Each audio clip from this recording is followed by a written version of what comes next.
نحمدہ ونصلی ونسلم علی رسول الکریم نحمدہ ونصلی ونسلم علی رسول الکریم اما بعد فقد قال اللہ تبارک و تعالی فی القرآن المجید والفرقان الحمید اعوذ باللہ من الشیطان الرجیم بسم اللہ الرحمن الرحیم ان ھذا لہو البلاء المبین وفدیناہ بذبح عظیم صدق اللہ مولانا العظیم اما بعد فقد قال اللہ تبارک و تعالی فی شان حبیبہ مخبرا وآمرا ان اللہ ملائکتہ یصلون علی النبی یا ایھا الذین آمنوا صلوا علیہ وسلموا تسلیما درود اللہم صلی علی سیدنا مولانا محمد وعلی آل سیدنا مولانا محمد وبارک وسلم صلی علیہ الصلاۃ والسلام علیک یا سیدی یا رسول اللہ وعلی آلک واصحابہ یا سیدی یا حبیب اللہ۔ عید کے موقع پر اس سے پہلے جو واقعات ہیں وہ میں نے بیان کیے ہیں۔ اللہ رب العزت ارشاد فرماتا ہے کہ اسماعیل علیہ السلام کی جو قربانی ہے کہ ان ھذا لہو البلاء المبین، بے شک ایک بڑی آزمائش تھی ابراہیم علیہ السلام پر، اسماعیل علیہ السلام پر یہ بڑی آزمائش تھی۔ ففدیناہ، ہم نے اس کا بدلہ دے دیا، ہم اس کا بدلہ بذبح عظیم، بدلے بڑی قربانی کے، بائے بدل ہے بڑی قربانی۔ اب مفسرین کرام سے پوچھتے ہیں کہ بڑی قربانی کیا ہے؟ مفسرین فرماتے ہیں کہ بڑی قربانی کہا گیا یہ دمبا ہے جو 40,000 سال جنت میں چرتا رہا، اور اللہ تعالیٰ نے ارشاد فرمایا کہ اس دمبے کو لے جاؤ۔ جبریل امین اس دمبے کو لے کے آئے، اس لیے یہ دمبا جو ہے یہ عظیم قربانی ہے، یہ اس کے بدلے میں عظیم قربانی ہے۔ دوسرے مفسرین فرماتے ہیں اس دمبے کو اس لیے بھی عظیم کہا گیا کہ وہ 2 نبیوں کی طرف سے بطور قربانی فدیہ دیا گیا ہے، 2 نبیوں کی طرف سے، ان میں سے ایک دوسرے عظیم تھے،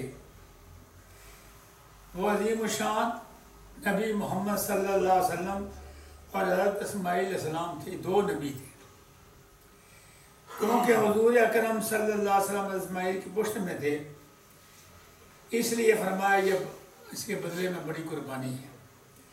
تیسری وجہ ایک بتائی کہ آب زمزم، جب حضرت عبد المطلب حضور کے دادا موجود تھے تو اس سے پہلے کفار مکہ نے آب زمزم جو تھا اس میں اس کنویں میں بہت کچھ ڈالا اور اس کو بند کر دیا تھا۔ بہت بڑی ایک سازش ہوئی تھی کہ آب زمزم کا کنواں بند ہو گیا تھا۔ حضرت عبد المطلب نے یہ سب کو کہا کہ یہ جو زمزم ہے اس کو دوبارہ نکالنا چاہیے، یہ چشمہ دوبارہ نکالنا چاہیے۔ تو آپ نے پہلے قربانی دی، قربانی کے لیے ارادہ کیا کہ میں قربانی کروں، قربانی کر کے پھر جو ہے میں یہ چشمہ نکالوں۔ جیسے عام طور پر لوگ جہاں سے کوئی چشمہ وغیرہ نکالتے ہیں تو بکرا ذبح کرتے ہیں، صدقہ دیتے ہیں، تو حضرت عبد المطلب نے فرمایا کہ بہتر ہے میں بھی ایک صدقہ کروں۔ تو سب سے بہتر صدقہ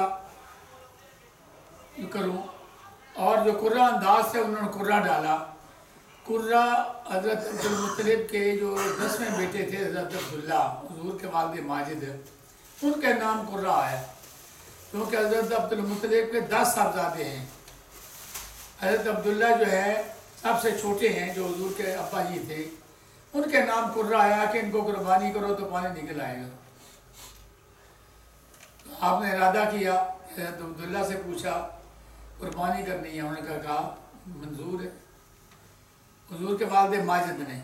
پھر ان کے جو ماموں تھے انہوں نے کہا ایک مرتبہ قرہ پھر ڈالیں، ان کے بدلے میں جتنے اونٹ آتے ہیں نا وہ قربان کر دیں گے۔ 100 اونٹ ان کے مقابلے قرے میں آئے۔ حضرت عبدالمطلب نے 100 اونٹ ذبح کیے، اس وقت بھی حضرت عبداللہ ذبح ہونے سے بچ گئے۔ تو حضور فرماتے ہیں انا ابن الذبیحتین، میں 2 ذبیحہ، اسماعیل علیہ السلام، حضرت عبداللہ 2 ذبیحہ، میں ان کا بیٹا ہوں۔ یہ حکمت تھی۔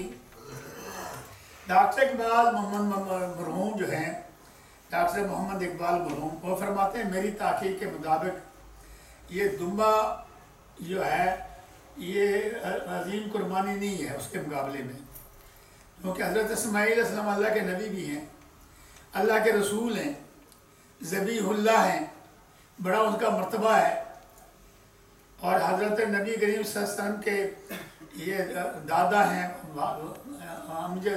دادا ہیں، یہ اتنا ان کا مرتبہ ہے، تو اسماعیل السلام کے سامنے دمبے کی کیا حیثیت ہے؟ ڈاکٹر اقبال مرحوم کہتے ہیں اصل میں وہ قربانی جو ہے وہ دمبا نہیں ہے، میرے نزدیک حضرت امام حسین ہے، حضرت امام عالی مقام رضی اللہ تعالیٰ عنہ، یہ ان کے مقابلے میں بڑی قربانی ہے، میں آگے بتاؤں گا۔ فرماتے ہیں آپ اس کا نقشہ دیکھو، مینا کا جو مقام ہے وہاں ابراہیم اسلام اسماعیل اسلام باپ بیٹا دونوں کھڑے ہیں، اور میدان کربلا میں شمس الجوشن حضرت امام حسین کے مقابلے میں کھڑا ہے۔ ذبح وہ بھی کرنا چاہتے ہیں، ذبح یہ بھی کرنا چاہتے ہیں، وہ ذبح کرنا چاہتے ہیں اللہ کی رضا پر، اور یہ ذبح کرنا چاہتا ہے جبر اور تشدد پر، یہ بھی ذبح کرنا چاہتا ہے۔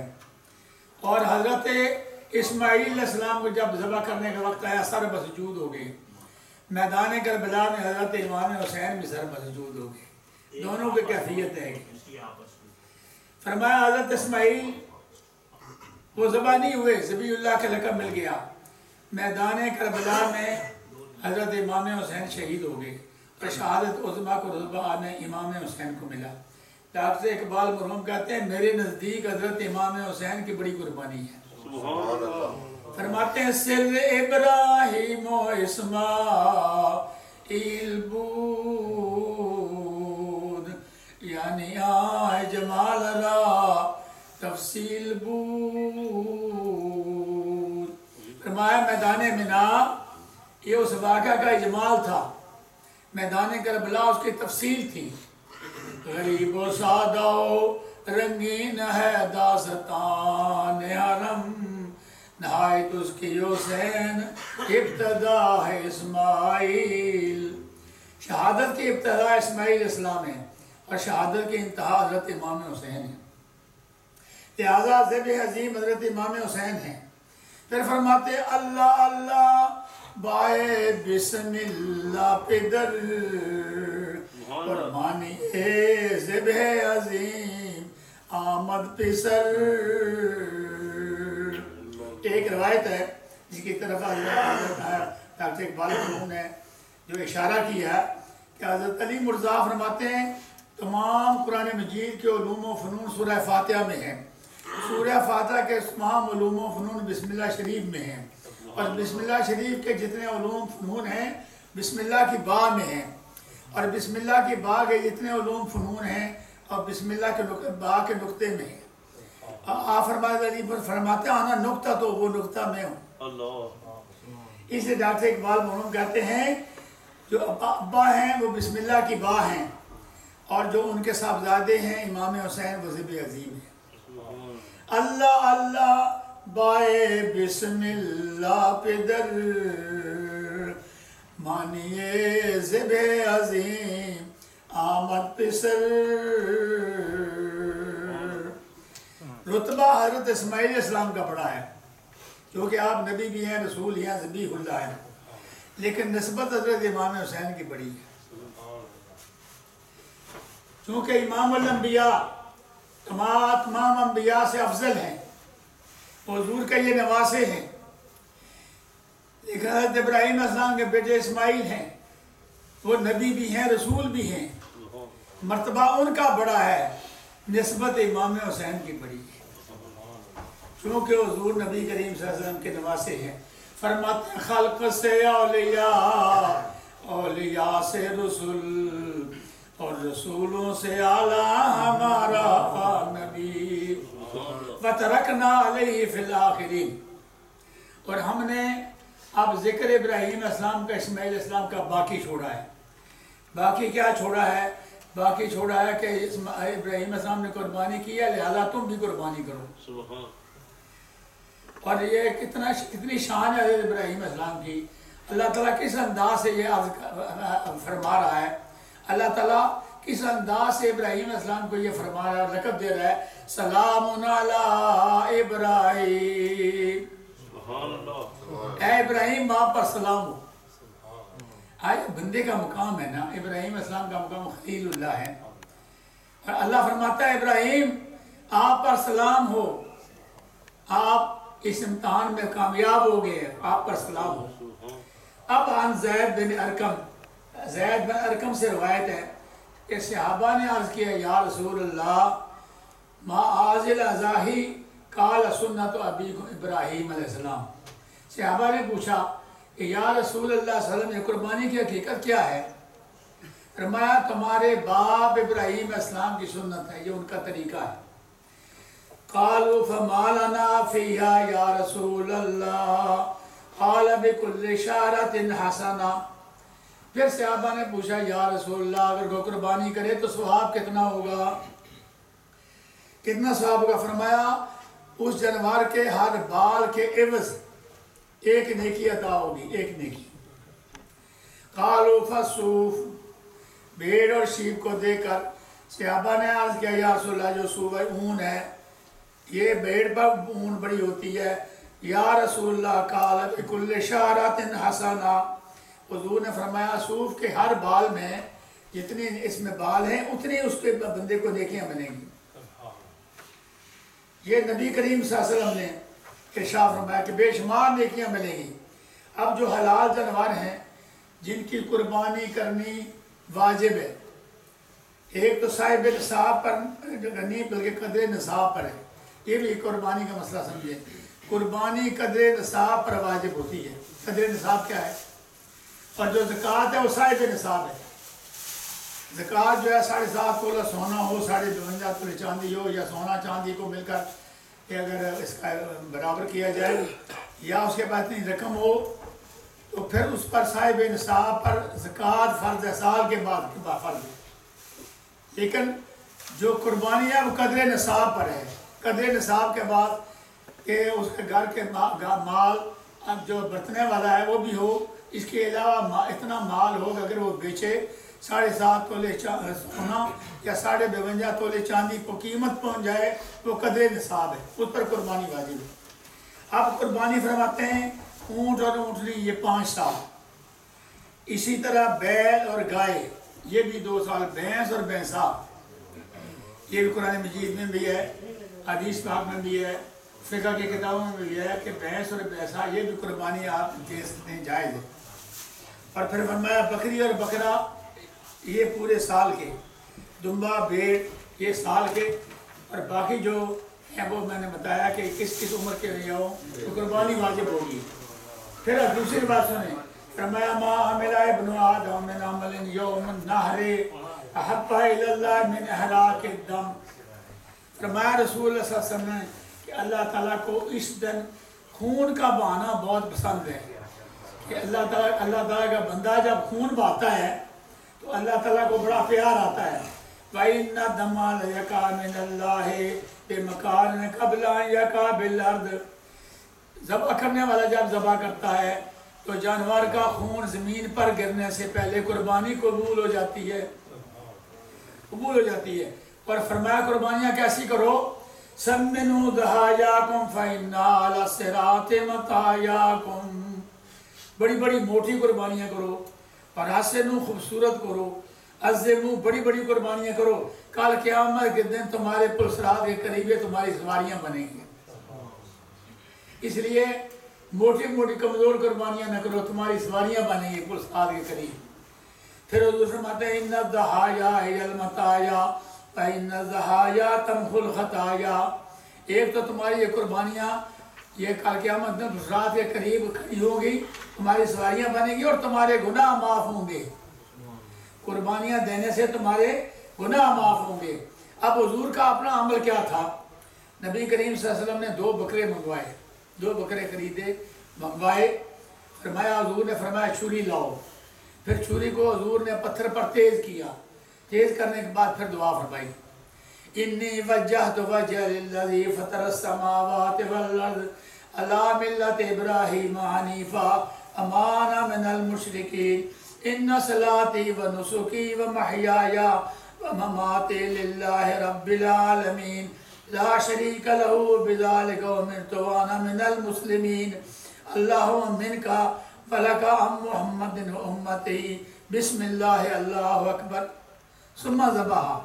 یہ حضور نے دعا کر کے پھر اللہ اکبر کہا، بسم اللہ اللہ اکبر کر کے پھر ذبح کیا۔ دوسری روایت میں آتا ہے اور فرمایا ایک بکرا میں اپنی طرف سے دے رہا ہوں اور ایک بکرا اپنی امت کی طرف سے دے رہا ہوں، وہ امت جو قربانی کر نہیں سکتی۔ اللہ تقبل من امت من محمد و آل محمد و من امت محمد ثم ذبح۔ دوسری روایت میں آتا ہے حضور نے دعا کی، یا اللہ یہ میری طرف سے قربانی منظور فرما، میری آل میں سے قربانی ان کی منظور فرما، میری امت کی قربانی منظور فرما۔ تو ہاتھ اٹھا کے حضور نے دعا فرمائی۔ اس لیے قربانی کے جانور کو ذبح کرتے وقت جن کی طرف سے قربانی دی جاتی ہے ان کا نام بھی لیا جاتا ہے۔ پھر قال اقام رسول بالمدینہ 10 سنین یزکی، عبداللہ بن عمر فرماتے ہیں حضور 10 سال مدینہ شریف رہے، ہر سال حضور قربانی کرتے رہے۔ اب علی مرتضیٰ نے آپ ہر سال 2 بکرے خریدتے تھے اور خرید کے فرمایا فقال ان رسول اوصانی ان اضحیہ انو فنا اضحیہ۔ حضرت علی مرتضیٰ 2 بکرے ذبح کرتے تھے، ایک بکرا اپنے نام کا دیتے تھے، ایک حضور کے نام کا دیتے تھے۔ یہ حضور کے نام کی قربانی دینا یہ بھی صحابہ کی سنت، حضرت علی مرتضیٰ کی سنت ہے۔ ایک مسئلہ شفیع صاحب نے پوچھا تھا کہ جو قربانی کرنا چاہتے ہیں وہ قربانی کرنے کا جب یکم ذو الحج ہو تو یکم ذو الحج سے قربانی کرتے وقت فقہاء نے اور حدیث پاک میں لکھا ہے کہ یہاں جو قربانی کرتے ہیں نا یا پاکستان میں کرتے ہیں، جو کرتے ہیں نا مینا میں، وہ احرام کی صورت ہوتی ہے، وہ احرام کی صورت ہوتی ہے کہ احرام جب تک نہ کھولیں کہ جب تک قربانی نہ کر لیں اور اس وقت تک ناخن اور حجامت نہ بنوائیں، وہ واجب ہے۔ ان کے لیے نہ کریں گے تو گنہگار ہوں گے، دم دینا پڑے گا۔ لیکن یہاں ہم قربانی کرتے ہیں، وہ فرماتے ہیں محدثین فرماتے ہیں یہ مستحب امر ہے، یہ سنت بھی نہیں ہے، یہ مستحب ہے۔ مستحب امر کا معنی یہ ہے اگر کرو گے تو ثواب ہوگا، ناخن بڑھاؤ گے، نہ حجامت نہیں کرو گے تو ثواب ہوگا آپ کو، لیکن اگر نہ کرو گے تو گناہ نہیں ہوگا۔ یہ مستحب امر ہے ہمارے لیے، یہ ہمارے لیے گنجائش ہے، مستحب امر ہے، اس لیے اگر کرو گے تو ثواب ہوگا اور عمل نہیں کرو گے تو گناہ نہیں ہوگا۔ جیسے عصر کی سنتیں ہیں، 4 سنتیں فرض کے بعد پہلے، اسی طرح عشاء کی سنتیں ہیں، وہ سنتے جو غیر مقطع ہیں، اگر پڑھو گے ثواب ہوگا، اگر نہیں پڑھو گے تو گناہ نہیں ہوگا۔ اللہ تعالیٰ مجھے اور آپ کو عمل کرنے کی توفیق عطا فرمائے۔ اما علینا الا البلاغ۔ اب حافظ امجد صاحب تھوڑا سا بیان کرتے ہیں۔